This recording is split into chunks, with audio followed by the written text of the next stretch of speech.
Welcome to middle education. लीजिए students, आपके सामने स्टेट एजुकेशन अचीवमेंट सर्वे मतलब SEAS का प्रश्न पत्र लेकर के आ चुका हूँ। ये कक्षा 9वीं के अभ्यर्थी के लिए है।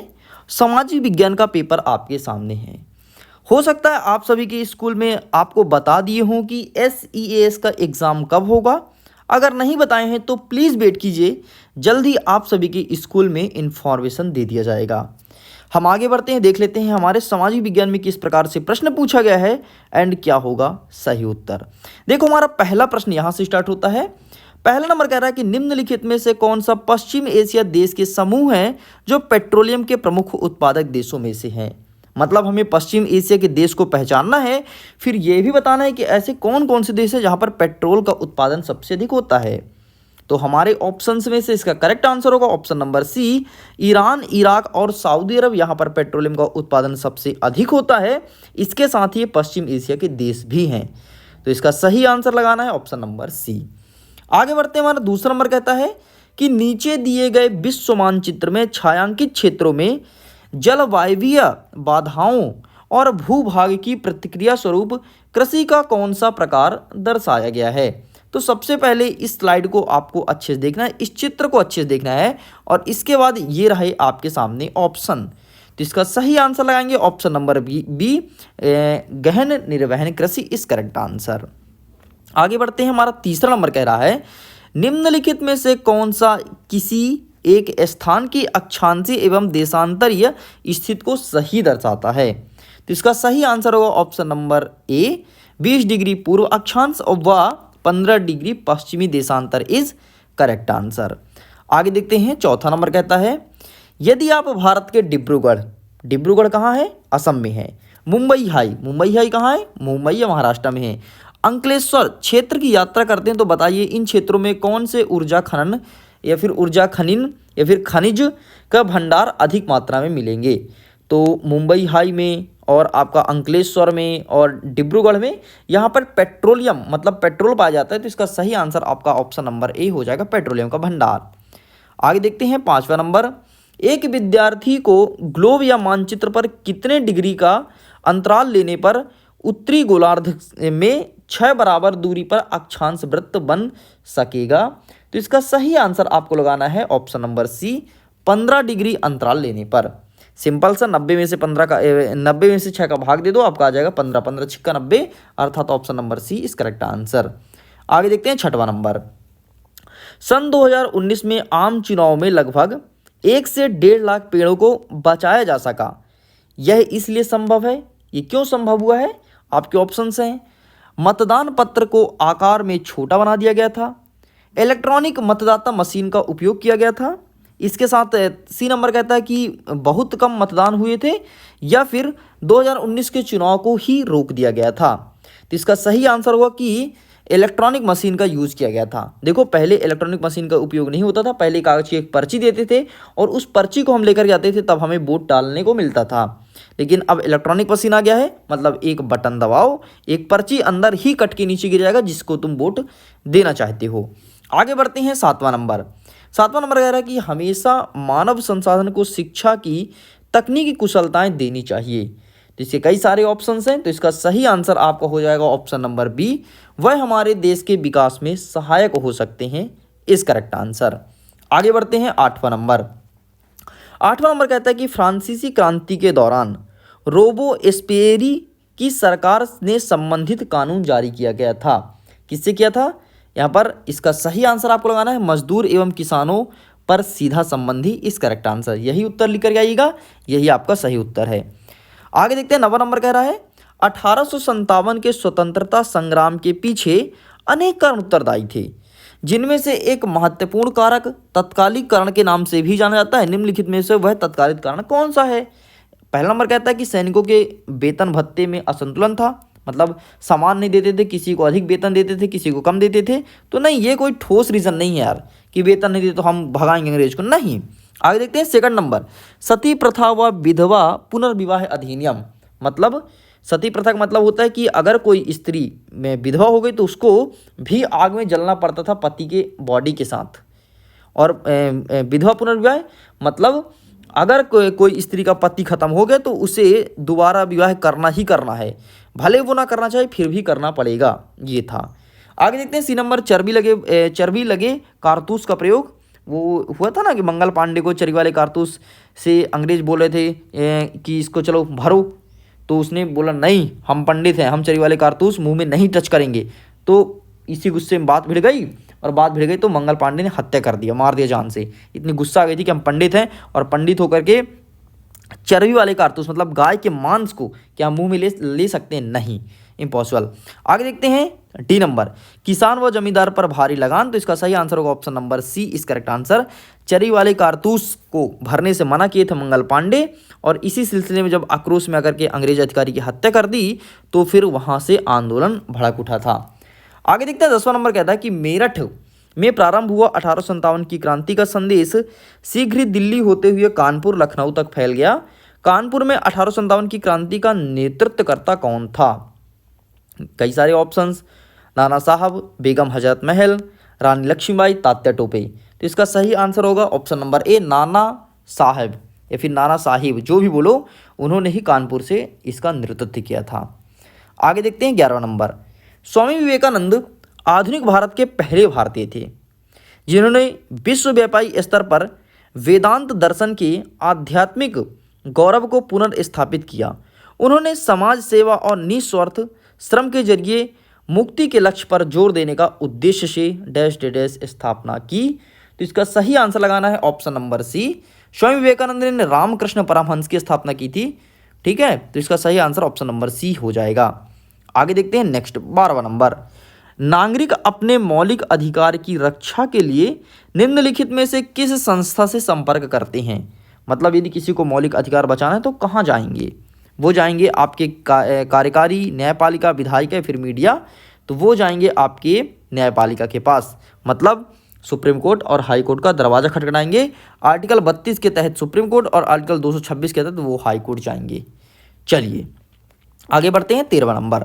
13वां नंबर कह रहा है कि यदि आप कक्षा में हैं और भूकंप आता है तो खुद को बचाने के लिए आप तत्काल में क्या कार्रवाई करेंगे? सपोज करो कि तुम एक कक्षा में फंस गए हो और भूकंप आ गया, तो तुम क्या करोगे बेटा?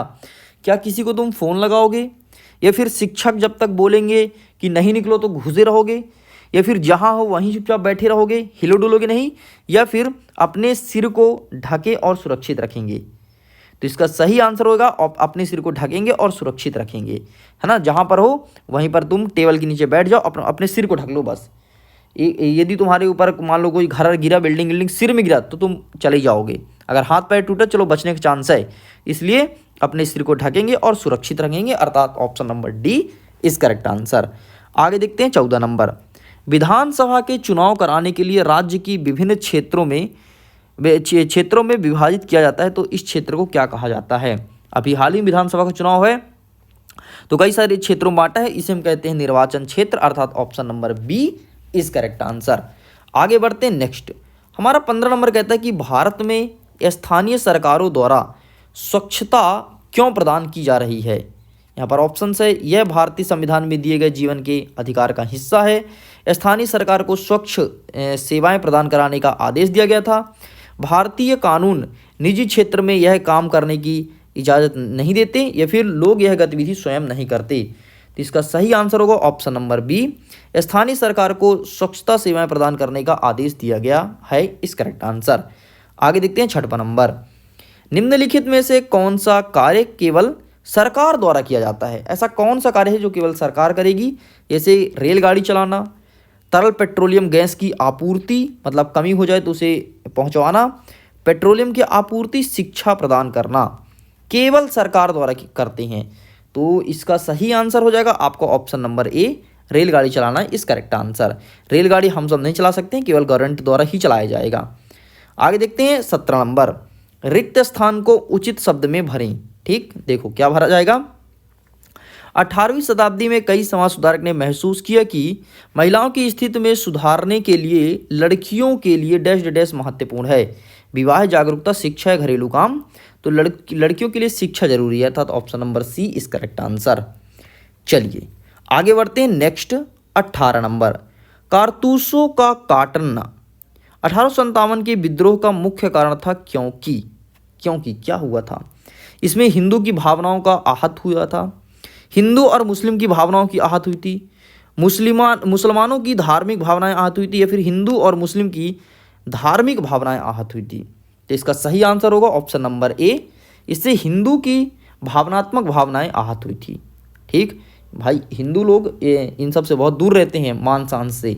ठीक है, यहाँ पर जो मुस्लिम का उल्लेख है तो मुस्लिम को तो कोई फर्क नहीं पड़ता, वो तो खुद गाय को बैल को काट के खाते हैं, उनके यहाँ बनता है, उनके यहाँ रीति रिवाज है, तो उनको तो कोई फर्क नहीं पड़ेगा। तो इसका सही आंसर ऑप्शन नंबर ए पे टिक करना है। चलिए आगे देखते हैं 19 नंबर। 19 नंबर कहता है कि सोनाली अपने घर के बाहर गार्डन एरिया के पास मिट्टी देख रही थी। वह सोच रही थी कि मिट्टी कैसी बनती है, मृदा निर्माण के प्रमुख कारक का चयन करो।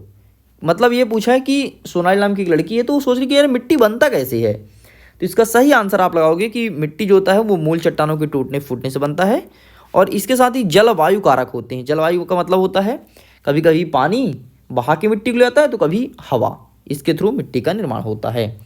आगे देखते हैं 20वां नंबर।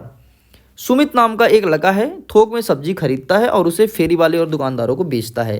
वह किस प्रकार का व्यापारी कहलाएगा?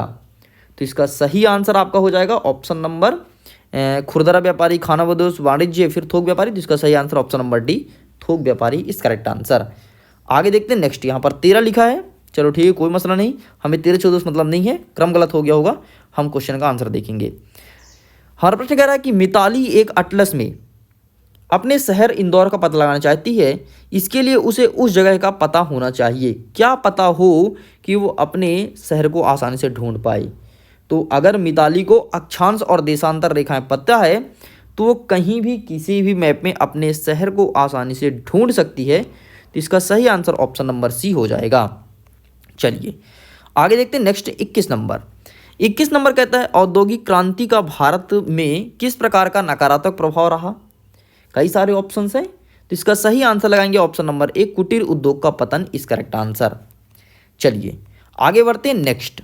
हमारा 22वां नंबर कह रहा है 19वीं सदी में पूना में घर में रहकर शिक्षा प्राप्त करने वाली महिला ताराबाई शिंदे ने अपनी किस पुस्तक में पुरुष और महिलाओं के बीच मौजूद सामाजिक तर्कों की आलोचना में यह बात कही थी?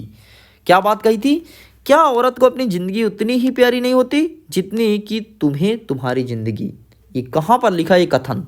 क्या आनंदमठ में लिखा है, स्त्री पुरुष तुलना में लिखा है, हिंदुत्व में, या फिर भारत विभाजन? तो इसका सही आंसर आपको ऑप्शन नंबर बी, स्त्री पुरुष तुलना का एक किताब है जिसको लिखने वाले ताराबाई शिंदे जी हैं, और उन्हें ने ही उल्लेख किया है कि क्या औरत को अपनी ज़िंदगी उतनी ही प्यारी नहीं होती जितनी कि तुम्हारी ज़िंदगी। आगे देखते हैं 23वां नंबर। ईस्ट इंडिया कंपनी का भारत का प्रारंभिक उद्देश्य क्या था? मतलब जो ईस्ट इंडिया कंपनी आई थी 1600 शताब्दी में ब्रिटेन से, उसका क्या उद्देश्य था, क्यों हमारे भारत देश आई थी? क्या एकता स्थापित करना था, या अधिक से अधिक मुनाफा कमाना था, या फिर वैवाहिक संबंध मतलब शादी ब्याह करना था, या फिर कारखाना स्थापित करना था? तो इसका सही आंसर हो जाएगा अधिक से अधिक मुनाफा कमाना। एकमात्र उनका उद्देश्य था कि जम के पैसा कूटेंगे हम हिंदुस्तान में जाकर के, क्योंकि भाई हमारे मसाला साला बहुत होता था। ठीक है, इसी उद्देश्य से वो आए थे। उनका कोई मकसद नहीं था कि हम वहाँ राज्य करेंगे, कब्जा करेंगे। उनको इतना पसंद आया कि वो रहने लगे। ठीक, ऐसे ही होता है यार, तुम कहीं जाते हो कोई उद्देश्य से जाते हो, ठीक है, चलो ये उद्देश्य ये काम कर जाएंगे, लेकिन तुमको इतना पसंद आता है, इतना पसंद आता है, इतना पसंद आता है, तुम वहाँ रहने लगते हो। फिर कोई शहर देखो, कोई शहर में अपन जैसे गए कोई काम के उद्देश्य, ठीक है चलो यार वहीं रोजगार करेंगे, कुछ खाएं पिएंगे, लेकिन इतना पसंद आता है लोगों को, फिर वहीं घर खरीद लेते हैं, वहीं रहने लगते हैं। बस ऐसे अंग्रेजी लोग के साथ हुआ। आगे देखते हैं 24 नंबर। अफगानिस्तान के कांधार में भ्रमण के दौरान एक दल को 2250 वर्ष पुरानी एक अभिलेख मिली, जिसमें प्राप्त जानकारी से ज्ञात हुआ कि यह अभिलेख अशोक के आदेश में उत्कीर्ण करवाया गया। उत्कीर्ण यहाँ पे लिखा है, गलत लिखा है, यहाँ पर उत्कीर्ण होना चाहिए। ठीक है, उत्कीर्ण कराया गया था। तो इस अभिलेख में प्रयुक्त लिपि है, मतलब ये कह रहा है कि जो अशोक किस लिपि में अपने पूरे के पूरे स्तंभ लिखा करते थे। ऑप्शन है प्राकृतिक, ब्राह्मणी, आर्यमाइक और खरोष्टी। तो इसका सही आंसर हो जाएगा ऑप्शन नंबर बी, ब्राह्मणी लिपि इज करेक्ट आंसर। देखो ब्राह्मणी लिपि कैसे लिखते हैं, बाएं से दाएं लिखते हैं ब्राह्मणी, मतलब जैसे हमने यहाँ से लिखना स्टार्ट किया और यहाँ तक जाएंगे, ठीक है, लेकिन दाएं से बाएं लिखते हैं खरोष्टी। ये जो खरोष्टी लिपि है ना, ये दाएं से लिखना स्टार्ट करते हैं यहाँ से। जैसे मुझे लिखना है अपना नाम, ठीक है, जैसे मुझे मेरा नाम लिखना है ASK, तो इधर लिखेंगे क्लासेस, यहाँ पे लिखेंगे मिडिल, यहाँ पर एजुकेशन कुछ इस प्रकार से, ठीक, उल्टा लिखा जाता है, इसे कहते हैं खरोष्टी और ब्राह्मणी लिपि बांसताएं। आगे देख, अच्छा ये जो देख रहे हो ना, जो तुम्हारा लिखा ना, यहाँ से स्टार्ट होता है, हड़प्पा से चल रहे, इसे कहेंगे ब्राह्मणी लिपि, और इसी लिपि में अशोक लिखते थे और लिखवाते थे। चलिए आगे देखते हैं। 25 नंबर कहता है, हड़प्पा सभ्यता के नगरों में खुदाई के दौरान पुरातत्विक को खूबसूरत बर्तन गहने मिले थे, जिनको बालू या स्फटिक पत्थर के चूर्ण को गोद में मिलाकर के वस्तु बनाई जाती थी। इसके बाद उन पर चिकनी मिट्टी की परत चढ़ाई जाती थी। वह पदार्थ किस नाम से जाना जाता था? तो इसका सही आंसर आपको लगाना है option number B, faience is correct answer. आगे बढ़ते हैं नेक्स्ट 26 नंबर। औपनिवेशिक शासन के समय भारत में सन 1929 में बाल विवाह निषेध अधिनियम पारित किया गया था। इस कानून के अनुसार लड़का लड़की की न्यूनतम उम्र क्या होनी चाहिए? देखो यहाँ पर जितने भी ऑप्शंस दिए गए पूरे के पूरे ऑप्शंस गलत हैं, क्योंकि इसमें बाल विवाह निषेध अधिनियम में 18 वर्ष लड़के को उम्र किया था और लड़की का उम्र भी 18 वर्ष ही किया था, और यहाँ पर दिया है 16। फिर भी हम जाएंगे ऑप्शन नंबर सी साइड, लेकिन ये आंसर गलत है। तुम गूगल करना, गूगल में कुछ और ही आंसर देखने को मिलेगा। चलिए आगे देखते हैं 27वां नंबर। 27वां नंबर कह रहा है कि एक वयस्क नागरिक पोलिंग बूथ पर वोट डालने जाता है। कुछ दबंगों द्वारा उसे वोट डालने के लिए जिसे रोका जाता है, वह अपने मताधिकार का उपयोग नहीं कर पाता। उक्त कृत्य में वयस्क के किस अधिकार का हनन हुआ है? सामाजिक, राजनीतिक, स्वतंत्रता या आर्थिक? तो इसका सही आंसर होगा ऑप्शन नंबर बी, राजनीतिक स्वतंत्रता। ठीक, वो वोट नहीं डाल पाया है ना, तो क्योंकि कुछ दबंग लोग, गुंडा लोग कुछ रोक लेते हैं, वोट नहीं डालेंगे तो मार देंगे, चल भाग यहाँ से, कत्ल कर देंगे, कत्ल ऐसे होता है आए दिन। देखना भी चुनाव है, कितनी लड़ाई हो बनेगी। आगे देखते हैं 28वां नंबर। 28 नंबर कहता है कि भारत में पंचायती राज प्रक्रिया ग्रामीण स्थानीय स्वशासन व्यवस्था का प्रतीक है। प्राचीन काल में भारत की न्याय प्रक्रिया पंच परमेश्वर के रूप में प्रचलित थी। इसी व्यवस्था में सुधार करने के लिए भारत में बनी समिति में पंचायती राज व्यवस्था की चर्चा किस समिति से हुई है? मतलब ये पूछा कि पंचायती राज व्यवस्था में कौन कौन से समिति एक्टिव थे। तो इसका सही आंसर अशोक मेहता, जेबीपी और बलवंत राय, अर्थात 1, 2, 3 इस करेक्ट आंसर ये हमारे बी नंबर पे, यह इसका सही उत्तर हो जाएगा। चलिए आगे देखते हैं 29 नंबर। 29 नंबर कहता है, लघु उद्योग एक प्रतिष्ठान में 5 लोग काम कर रहे हैं। उनमें से एक वर्कर का उम्र 13 वर्ष है। इस स्थिति में लघु उद्योग के मालिक पर किस कानून के तहत कार्रवाई की जा सकती है? तो यहाँ पर कई सारे ऑप्शंस हैं, तो इसका सही आंसर लगाना है ऑप्शन नंबर ए, बाल श्रम निषेध अधिनियम के तहत, क्योंकि 18 वर्ष से कम उम्र के बच्चों को हम काम में नहीं रख सकते हैं, और हमने 13 वर्ष की उम्र के बच्चों को काम में रखा, इसलिए हमें जेल और जुर्माना दोनों हो सकता है। देखिए स्टूडेंट्स, अगर वीडियो पसंद आ रहा हो तो वीडियो को लाइक करो, दोस्तों के साथ शेयर करो, क्योंकि प्रश्न क्रमांक 1 से लेकर के 40 तक के सभी प्रश्न को कवर करूंगा इस वीडियो में। और अगर तुम अच्छे देख के आते हो तो डेफिनेटली अपने एग्जाम में अच्छे मार्क्स गेन करोगे, 40 में 40 नंबर लेकर के आओगे। तीसरा नंबर कहता है, मायाराम मध्य प्रदेश का निवासी है, उम्र है 34 वर्ष, लोकसभा के चुनाव में निर्वाचित हुआ है। उसके ऊपर किसी भी प्रकार का आपराधिक मुकदमा दर्ज नहीं है। अचानक वह कनाडा व्यापार करने चला जाता है और कुछ समय बाद आता है तो वह नागरिकता ग्रहण कर लेता है। कुछ समय बाद वहाँ की नागरिकता ग्रहण कर लेता है, कहाँ की? कनाडा की। भारत का राष्ट्रपति बनना चाहता है। क्या सही उत्तर का चयन करो, क्या वो राष्ट्रपति बन सकता है? नहीं। क्यों? क्योंकि वो नागरिकता ले लिया कनाडा की, और भारत के राष्ट्रपति बनने का पहला शर्त ये है कि वह भारत का नागरिक हो।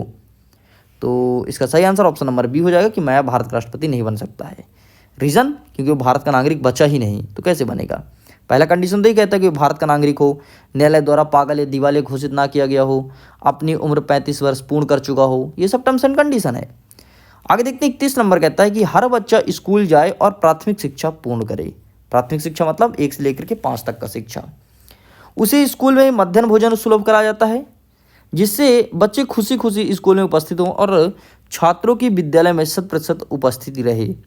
इस उद्देश्य की पूर्ति के लिए किस वर्ष सर्वोच्च न्यायालय ने सभी राज्यों में सरकारी स्कूल में मध्याह्न भोजन की योजना आरंभ करने का आदेश दिया था? वैसे तो इसका सही आंसर 1995 होना चाहिए, लेकिन यहाँ पर ऑप्शन में नहीं है, तो आपको लगाना है ऑप्शन नंबर सी, 2002 इस करेक्ट आंसर। ठीक है, आगे बढ़ते हैं 32 नंबर। 32 नंबर कहता है कि निम्नलिखित चार्ट का उल्लेख का अवलोकन करो। ये चार्ट देखो, इसका उत्तर मैं आपको बता देता हूँ 32 नंबर का। इसका सही उत्तर ऑप्शन नंबर बी आपका हो जाएगा। बस इतना आपको करना था। आगे देखते हैं 33 नंबर कहता है कि दीपक बाजार से एक किताब लेकर अध्ययन किया। उसने पाया कि पुस्तक में ज्योतिबा फुले द्वारा 1871 में लिखी गई पुस्तक, यह किताब भारत में तथाकथित निम्न जाति और अमेरिकी देश के कालों में गुलामी को समर्पित करती है। यह किताब है, किताब का नाम बताना है। तो इसका सही आंसर हो जाएगा ऑप्शन नंबर ए, गुलामगिरी इस करेक्ट आंसर। आगे देखते हैं 34 नंबर। 34 नंबर कहता है कि भारत में पंचायती राज प्रणाली संबंधित 29 विषय हैं। स्थानीय सुशासन की व्यवस्था को पुख्ता करने के लिए भारत में पंचायती राज प्रणाली विकसित की गई, जो भारतीय संविधान की किस अनुसूची से संबंधित है। मतलब पंचायत के बारे में किस अनुसूची में लिखा गया है। तो ये आपके लिखा गया 9वीं अनुसूची में, अर्थात ऑप्शन नंबर ए इस करेक्ट आंसर। चलिए आगे बढ़ते हैं 35 नंबर। 35 नंबर कहता है कि प्रारंभिक शिक्षा के दौरान जो देखा, समझा, महसूस किया, उसी घटना के अनुभव पर आत्मकथा लिखी गई। जो चर्चित रही, इस आत्मकथा के लेखक कौन है। मतलब किसने अपने आत्मकथा में जो देखा है, समझा है, महसूस किया, उसके बारे में लिखा है। ऑप्शन देखो, महात्मा गांधी, डॉक्टर भीमराव अंबेडकर, पंडित जवाहरलाल नेहरू या फिर ओम प्रकाश वाल्मीकि। तो इसका सही आंसर लगाना है महात्मा गांधी इस करेक्ट आंसर। 36 नंबर कहता है कि गुजरात में हड़प्पा सभ्यता का वह स्थल जो तीन स्तरों में बांटकर चारों ओर ऊंची दीवार से ढका गया था, वह प्रवेश द्वार हड़प्पा लिपि के बड़े बड़े अक्षरों को पत्थर में खुदवाया था, जो ऐतिहासिक दृष्टि से अनोखा अवशेष है, वह स्थान कौन सा है। तो इसका सही आंसर आपको लगाना है, आपका हो जाएगा ऑप्शन नंबर ए, लोथल इस करेक्ट आंसर। लोथल ही गुजरात में, बाकी ये सब अलग अलग स्थान पर है। आगे बढ़ते हमारा 37 नंबर कहता है लोकसभा चुनाव में 4 राजनीतिक दलों ने चुनाव में अपने प्रत्याशी उतारे हैं। कुल लोकसभा की सीट 100 है, जिसमें आ को मिला है 49 सीट, बा को मिला है 35 सीट, सा को मिला है 10 सीट और दा को मिला है 6 सीटें। प्रश्न पूछा है कि बताइए कि बहुमत किसे मिला है। मतलब बहुमत किसे, सबसे अधिक वोट किसे मिला है। तो इसका सही आंसर लगाएंगे, आपका हो जाएगा बी नंबर, आ को। ठीक, आ ने ही बहुमत साबित किया और सरकार बनाएगा तो आ ही बनाएगा। ओके जी। चलिए यहाँ पर तो सही उत्तर दा दिया है। ठीक, तो भाई इसमें तो गलत है, इसमें जो सही उत्तर दिया वो गलत दिया है, कन्फ्यूजन कर रहा है आपको, परेशान मत होना। ठीक, उसका सही उत्तर जो मैं बताऊँ वही लगा करके आना। चलिए आगे बढ़ते हैं। नेक्स्ट एक चित्र देखो, इमेज प्रश्न है। चित्र देखिए, चित्र देखने के बाद नीचे दिया गया है कि दिए हुए चित्र में उत्पादन प्रक्रिया में प्रयुक्त कच्चा माल क्या है। तो क्या हो रहा भाई चित्र में देखो, ये कोई कपड़ा बना रहा है रेशम से। ठीक है, कपड़े बुन रहा है, कपड़े की कताई कर रहा है। तो इसका सही आंसर क्या होगा भाई, कपड़े बनाने के लिए कपास लगता है। इसका सही आंसर ऑप्शन नंबर सी हो जाएगा। आगे देखते हैं 39 नंबर। अमित एक खेतिहार मजदूर है। मतलब अमित खेत में काम करता है, जिसे 15 दिवस की एक बार मजदूरी मिलती है। मतलब 15 दिन काम करने के बाद उसको मजदूरी मिलती है कि लो भैया आपका 2000 रुपये बन गया। उसने दैनिक उपयोग के लिए राशन की सामग्री किस बाजार से 15 दिवस में उधार पर मिलेगी। मतलब उसे राशन की सामग्री लेना तो कहाँ से वो लाएगा, क्या शॉपिंग मॉल से लाएगा, दुकान के मोहल्ले से, या फिर शॉपिंग कॉम्प्लेक्स से। इसका सही आंसर होगा भैया मोहल्ले का किराना दुकान ही उनको सामान देगा। मॉल में जाकर तो उसे भगा दिया जाएगा, और शॉपिंग कॉम्प्लेक्स में तो भाई बड़े बड़े रईस लोग जाते हैं, तो एक गरीब मजदूर कभी नहीं जा सकता है। तो इसका सही आंसर आप क्या लगाओगे, ऑप्शन नंबर बी। अंतिम 40वां प्रश्न। 40वां प्रश्न कहता है कि आफताब एक व्यापारी है जो सब्जी मंडी से नीलामी प्रक्रिया में भाग लेकर के सब्जी को खरीदता है और फिर सब्जी को अन्य स्थानीय व्यापारी को बेचता है। ये किस प्रकार का व्यापारी कहलाएगा। तो इसका सही आंसर हो जाएगा, ये थोक व्यापारी है, क्योंकि सामान को थोक में बल्क में खरीदता है और फुटकर वाले व्यापारी को बेचता है। ऑप्शन नंबर ए इस करेक्ट आंसर।